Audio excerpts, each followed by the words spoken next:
This was my first trip to India, and only an hour after we got off the airplane, we found ourselves guests at a traditional Hindi wedding. The bride was absolutely beautiful, the groom very handsome.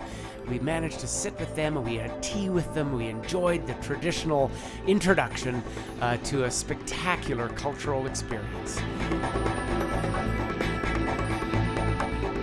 So the next day, we took our tuk-tuk, which is those three-wheeled vehicles that ply the streets of New Delhi.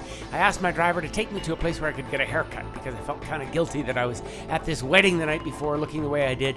So he took me to his favorite hair cutter, but he not only cut my hair, he ended up giving me a head massage too. And this all for 150 rupees, just a couple of bucks. Not after the head massage, then he did my shoulder massage, he did an arm massage, and then he cracked all my knuckles. The next morning, we got up early in the morning and flew through the Himalaya and landed in the town of Leh.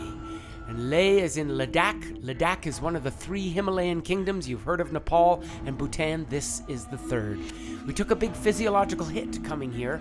We're up about 3,000 meters above sea level, and the area is exceptionally dry as a desert. It's the snows from the tall mountains all around that provide moisture that grows the crops in those valleys. We had 3 days in the town of Leh to get used to the elevation. It gave us a fantastic chance to feel the culture of this Tibetan landscape. These women were selling root vegetables on the street, and we spent some time sitting with them. We saw some kids playing, and we met the dogs. And the dogs really own the town. At night, when the sun sets, the dogs start barking. I asked a local, "Why do you let the dogs bark all night?" And he said to me, "It's to keep the evil spirits out of the village." Did you see any evil spirits? I said, "No." He said, "Well, you see, it works." And I had to agree. And then we climbed one of the smaller summits, one of perhaps just a couple of 100 meters above town, to a temple on the top. And this was my first introduction to Buddhism. We met the monks that were there. Their job is to pray for the people in the valley below. They set up those flags, and as the wind blows through the flags, it brings good feelings down into the valley below, all under the watchful eye of Buddha.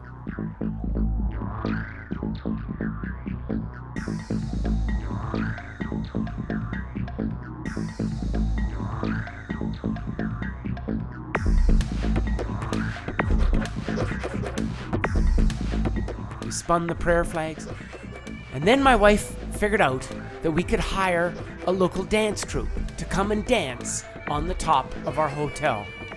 So under a clear blue crisp sky, in the March winter feel of the highlands of northern India, these ladies danced for us some traditional dances, giving us an indication of the kind of culture that they're trying to preserve.